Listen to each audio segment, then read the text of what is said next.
welcome to the European Drag Racing Championships 2006. We're at SantaPod this weekend. The sun is out, the mood is high, and it all really is happening. It's all go, go, go here. Darryl, what's happening here this weekend? Oh, you bet, you got it right. Today's action, we're going to see pro stock bikes, basically stock bikes, but my goodness, they go fast. Pro stock car, some of the fastest door slammers, as we call them, on the planet. It's going to be a great day. Well, we're here all weekend. I'm Michelle Orp. And I'm Darryl Bradford. And I'm now going to head off back to the crowd to find out what's going on. And it is a massive crowd that's made the pilgrimage to what is the spiritual home of European drag racing, SantaPod Raceway in Northamptonshire. And there are thousands of people here, all waiting to see what's going to happen on the track. What are you here today to watch? Bikes. We want some bikes. We want two-wheel action. Yeah, it's cool. It's very fast, very quick. We're here for everything. It's a family day. How's the atmosphere in the crowd? As usual, absolutely fantastic at SantaPod. Been coming here for years. Always a great atmosphere.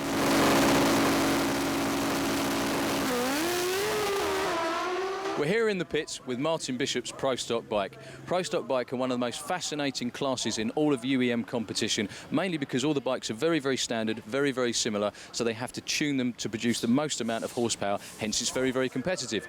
This particular machine is a Suzuki.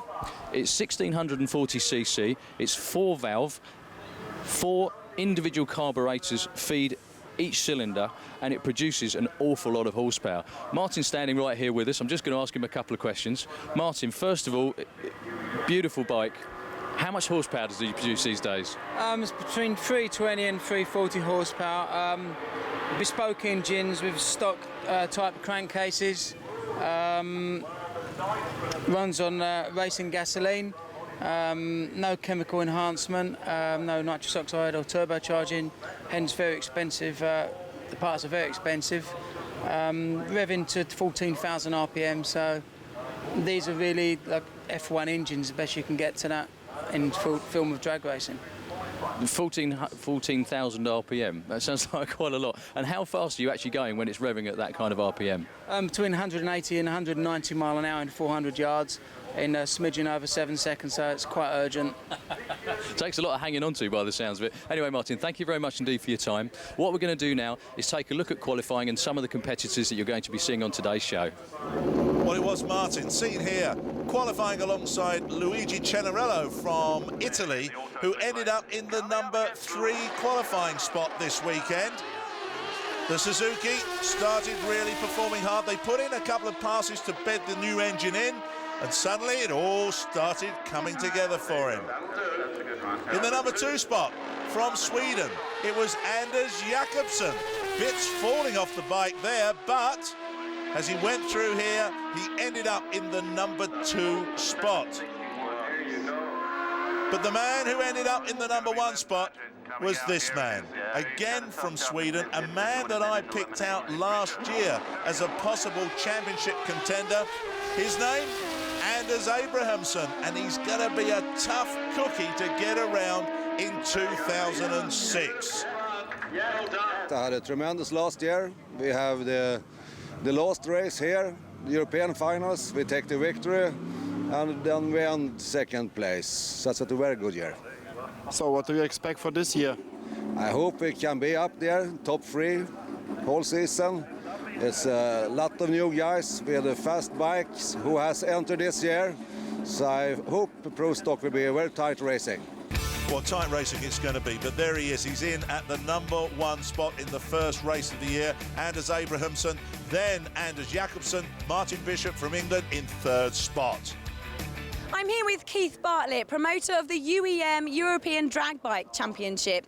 Now, Keith, Pro Stock Bike is the only manufacturer's class of the Bike Championship. Tell us how that's progressing. It's progressing very well. It's got basically the same bikes as you see on the road, so therefore the growth in that in both sponsorship and television is good because the fans can identify they're the bikes they ride on the road. And so not only is it an exciting class on the track, people can relate to it. So from sponsorship commercially, it's a very important class. Excellent, thank you, Keith. But now back to some more racing. Pro Stock Bike quarterfinals.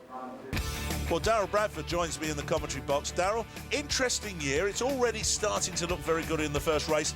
More interesting than that, there is a no-show this year for the preceding, goodness knows how many years, champion, Roger Pedersen. Yeah, Roger taking a year out, so we're definitely going to have a new champion this year. Man-elect, #1 qualifier, Anders Abrahamsson on the left-hand side there, up against Luigi Cinarello, all the way from Italy. Pro Stock Bike is a fantastic international class that's really, really growing and getting much, much better in Europe. Well, the Italians love their motorcycle racing, always have done, of course, and it's so good to see them now making their way. We're getting more and more of the Italian fraternity coming over here to get involved with us in drag racing. But let's see how we get on here. Wow, Anders Abrahamsson, like electric away from the start line. This is going to be an absolutely spot-on run. 7:61 hit for him. Luigi with an 8-second pass. Unfortunately, he's got a long, long trip all the way home again. Next, quarterfinal, Ørjan Gustafsson, #4 qualifier, up against Len Padgett, #5 qualifier. Now, on paper, this should be the closest race because they were closest qualified riders. Both of them did fairly well in qualifying, although we know that Ørjan Gustafsson can actually run quicker than he did in qualifying. Well, Len Padgett on his Suzuki Hayabusa. This was the first Pro Stock Hayabusa in the world, this one, believe it or not, but just hasn't got the power to stay with Gustafsson. He takes the win with the 7.7s. Lenny's been running those sort of times this weekend, but he loses out with an 8.09. Well, new boys of the class, Anders Jakobsen, #2 qualifier, used to ride Harleys, now on a Pro Stock bike, having a great time here in his first ever event, up against Martin Newbury from Great Britain, Anders from Sweden, all the way over, for, like we said, for his first race. Now, Anders qualified at #2. He's got to be so happy with his first ever effort. Yeah, I just can't take my eyes off of Martin Newbury's paint scheme on his Kawasaki. One of the few Kawasaki's that we actually see in the competition. Most of the others are Suzuki's, but Martin Newbury puts in a good run, but not good enough to stave off the attentions of Anders Jakobsen. Yeah, great elapsed time for Anders Jakobsen there, 7:38, step right up from his qualifying time. Martin Bishop, last man out against Paul Watson. Both of these guys from England, both very, very hard competitors, been around for quite a while now. Yeah, indeed. Well, Martin comes from Kent, and Essex is home for this man, Paul Watson. Paul's a man who's made the change from 4-wheel drag racing to 2 wheels, and he's been in Pro Stock. He's not certain that he wanted to stay in it. He went away for a little while, then came back again, and he was in the lead, but suddenly things go wrong. Martin Bishop must be thanking his lucky stars there. He takes the win with a 7.82. Breathing a huge sigh of relief, I could imagine. That sets up a semi-final date with Anders Jakobsen, the new boy, Anders Abrahamsson up against Ørjan Gustafsson. That should be a really, really tight race as well. Well, we go to the first one mentioned there. The two Swedish riders coming up against one another. Anders Abrahamsson got the edge being the #1 qualifier up against Ørjan Gustafsson, the #4 qualifier. Now, you look at these bikes here and you think, yeah, they do look like road-going Hayabusas, road-going GSXRs, but they are very long, very, very low. And look at this, a whole shot there from Anders Abrahamsson. There's going to be no staying with him. He takes a very, very convincing win, half a second ahead of Gustafsson. In slow motion, just out of the traps and then just takes the lead. Tell us what happened.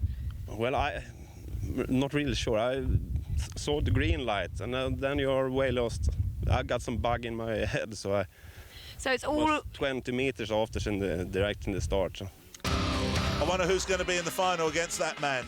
Either this man from Sweden, Anders Jakobsen, the #2 qualifier. England's Martin Bishop, the #3 qualifier, up against him. Now, these two are not too dissimilar with their qualifying times. But remember that the man who has got more experience is this man on the green and black machine, England's Martin Bishop.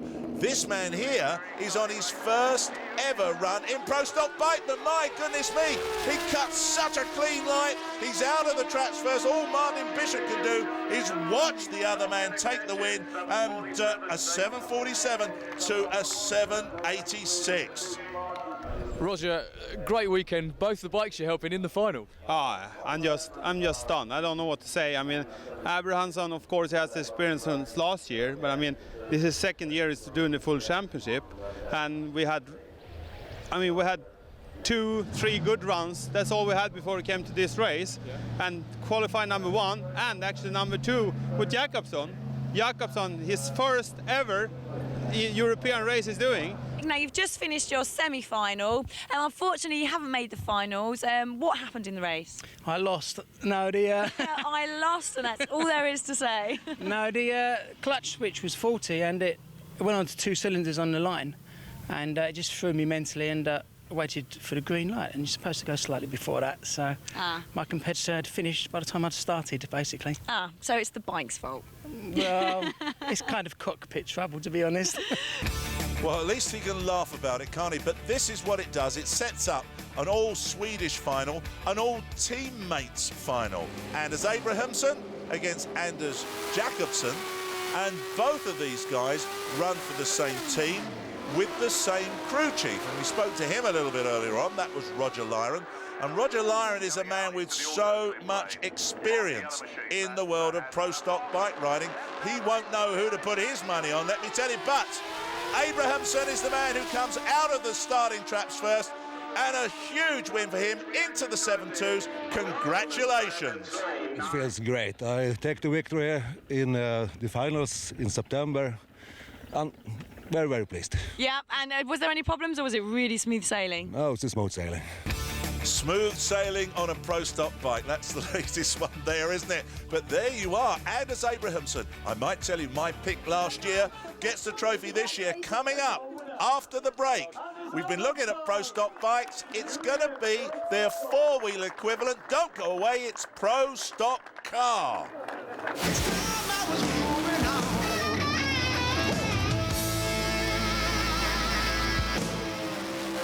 Welcome back to the FIA European Drag Racing Championships. We're now going to take a look at Pro Stock Car. And with me, I have a previous Pro Stock champion. That's Michael Malmgren. Hello, Michael. Hi. Thank you for talking to us.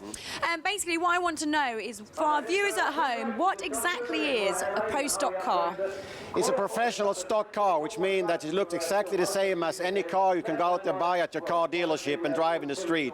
With the only exception that this car is built of carbon fiber and a tube chassis with a V8 engine of 500 cubic inch 8 liter, running on regular unleaded pump gasoline, carburetor motor, pumping about 1350 horsepower, which means that it goes from 0 to 100 miles per hour in about 1.2 seconds, and it makes a quarter mile in about 200 miles per hour with an ET of 6.9 seconds. And it's running with a 5-speed transmission Liberty, so you need to shift 5 times during these 7 seconds, which make it real tough to drive. But this is a real professional hot rod style car. Excellent. Well, that sounds amazing. Now, you're going to be driving in our qualifications. How are you feeling about that? Are you confident? I'm very comfortable. I'm real pumped up. We have just signed a new deal with La Hega Car Chemicals, and Oakley has stepped up with our sponsors, and we are real happy to be here this weekend. And the SantaPod is always a great start of the year, and we're looking for some real good performance. Excellent. Well, good luck in your race. We're now actually going to go and watch Michael race in the qualifiers for Pro Stock Car. Well, you know that old expression, the best laid plans of mice and men, things sometimes go terribly wrong. And Michael Malmgren was here, qualified. He's got that new sponsor on board, La Hega, of course, alongside Richard Somblin, known as Tricky Nixon, when things suddenly went terribly wrong. And suddenly Richard Somblin was in the firing line. Watch this again. What we think happened here is that one wheel got tire shake and drove around the other. Michael was so lucky not to go over the retaining wall. Well, as you've just seen, Michael Malmgren has crashed in his qualifying pass for Pro Stock Car. I'm actually standing here with his sponsor, and that's La Hega. Now, you're new to drag racing. You're a new sponsor to Michael. He's had a huge crash. How are you feeling right now? Well, we have built up a market-leading company in Sweden, and we won't lay down because of this. We will be behind Michael all the way and make sure that he comes back to race again. Excellent. Well, let's talk to Michael, the driver. Michael, you did crash. It is disappointing. You've got a new sponsor, but that's huge. What is it like to be in a car at those speeds that crashes?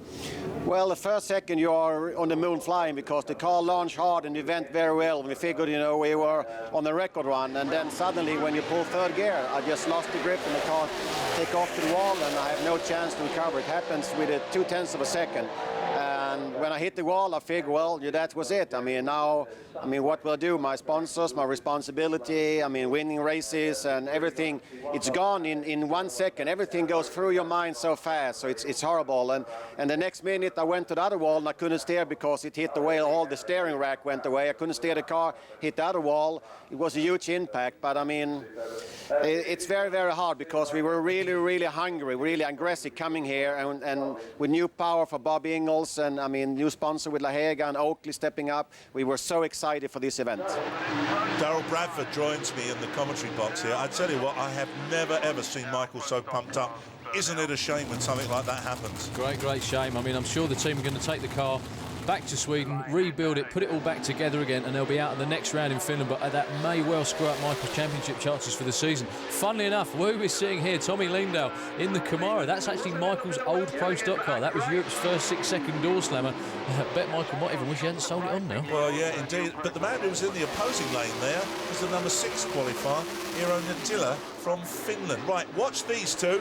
This is Magnus Hansen, who ended up in the number 1 spot, closest to the camera, and the existing champion, Jimmy Oland, who finished up in the number 2 qualifying spot. So this is how the eliminations look. Hansen, number 1 qualifier against Eero Nittila. Jimmy Oland, existing champion, against Richard Sundblom, and Tommy Lindahl against Kenneth Soderstrom. Yeah, first pair out. Magnus Hansen, number 1 qualifier, all the way from Sweden, having a great weekend. Up against Finland's Eero Nittila. Now, Eero actually ran this car in the States before he had it, flown back into Europe for the main event. So a lot of effort gone into that beautiful-looking Pro Stock car all the way from Finland. Yeah, indeed, but oh, wow. Hand in the wind to the man from Finland. Magnus Hansen pulls a red light, and automatically the Grand Am is eliminated. And yes, the Finnish drivers are ecstatic with that one. Hey, it's all happening here this weekend. Yeah, it could well be. Jimmy Oland from Sweden, defending champion, up against Richard Sundblom from Finland. Now, Richard's actually got a brand new car for this weekend, untried and untested until Michael Malmgren crashed against him. Chevrolet Cobalt is that beautiful blue machine in the left-hand lane, up against defending champion Jimmy Oland. Now, Jimmy's picked up a big sponsor in the off-season as well, in the form of Clint Bergenway. Richard Nixon, or Richard Sundblom, as we should call him, does the same thing as Magnus Hansen, goes too soon, much too eager to try and get away on the Firebird of Jimmy Oland. It wouldn't have made any difference. Jimmy drove all the way around him, 6.96, nice run. Yeah, that's the first 6 we've seen this weekend, so well done, Jimmy Oland, back on form again. Now then, our final pair, both of them from Sweden, Tommy Lindahl and Kenneth Soderstrom, and it's the first time that we've seen Kenneth here this weekend, and that car that he's driving is an absolutely superb bit of kit, and it's well tried and tested. It's another Pontiac Grand Am, and of course it used to belong to Jan Moren. Yeah, Jan brought the car over from the States, bought the car from Tommy Martino, and Tommy Lindahl leaves him for dead on the starting line. I think Kenneth must have had a problem or been distracted there. Real nice run for the Camaro in the right-hand lane, 7.17. Kenneth, his first weekend in the car, qualified and made a few good runs, so he'll be happy with that. Well, there we are. So this is how it looks then. Eero Nittila is on a bye run into the final, and then Tommy Lindahl and Jimmy Oland are battling it out. So let's see what Eero gets up to here. He's a man that we've seen occasionally in this sport of Pro Stock racing, but now back with this all-new car, and there are a lot of these cars coming into Pro Stock now. They're very narrow, they're very small, they're starting to narrow the car down to a compact size, and look at him firing his way through there, 7.19, that's good enough. But then it's Sweden against Sweden, Jimmy Oland against Tommy Lindahl. This for a place in the final, and Jimmy Oland must be saying to himself, hey, hang on here, I'm the defending champion. I don't want to go out, I want to get into that final. But Tommy Lindell in the ex-Michael Malmgren Camaro, going to give him a good run for the money. And the identical start line reactions for these two. Heads up, who's going to get it right on the finish line with another run of 6.96. There you are, Jimmy Olin takes the win and finds himself in the final. Great run there, second six of the weekend into your first final of the year. Yeah, it feels real good. Yeah. You've been having a bit of trouble getting into the sixes, but now you're there. You want to stay there, yeah? Yeah, of course. We try to do better every run. The car was good. Yeah, the car was really good, but it could always be better, you know. Yeah. And when you have to run against the best, you have to be the best. Very nice words there from Tommy Lindell. He's obviously referring to the best, and could this be the best? The defending champion. Standing next to me is defending FIA Pro Stock champion Jimmy Olin. Jimmy, bit of a torrid time in qualifying, but it's really come together today in eliminations. Yeah, we have a new engine from Bob Ingles in America, and we had some carburetor issues with it, so we tried it 3 times and we couldn't straighten it out. There's nothing wrong with the engine though, it's just a mechanical problem in the carburetors. So we swapped back to our old combination that we know what we got. That's the way to do it. The man he's fighting in the final is this man. I don't remember seeing him in a final before. Eero, now you're through to the final. It's wonderful news. Congratulations. What are your thoughts of the race to come and your fears? Thank you. Well, we are racing against Jimmy. He's a tough driver. Well, we tried to beat him. Let's see what happens. Here we are then. Jimmy Olin, who's running really, looking now at Eero's new car, an older version. This is a Pontiac Firebird that Jimmy Olin is in, but of course, what he's got in there is the up-to-date running gear. Can he hold off this all-new machine? The door handle to door handle. Who's going to take the win? It is Eero Nattila takes the win. Wow, cracking stuff there. He takes the win, and are the Finns ever happy?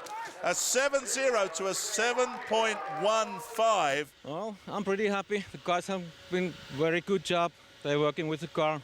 Very happy. But you weren't sure you'd won that one, so you didn't know you were ahead? No. So you can't feel it? You didn't look behind you at any point? I knew I was ahead, but I wasn't sure if it was a red lighted or not. He did very well. Eero Nattila takes the lead in the 2006 championship. It's wide open for anyone. Well, the weekend is coming to a close here at SantaPod, and what a weekend it's been, hasn't it, Daryl? It's been absolutely fantastic. In FIA Pro Stock, we've seen a first-time winner, Eero Nattila from Finland, with a brand new car, had a great weekend. And also in UEM Pro Stock Bike, Anders Abrahamsson was a real force last year, and he's actually taken his first win. The best part is we get to do it all again in a few weeks' time. We do, and hopefully no cars will be catching a light that weekend. Yeah. Do join us there, though. It's going to be another good one. That's in Finland. But from us, it is goodbye.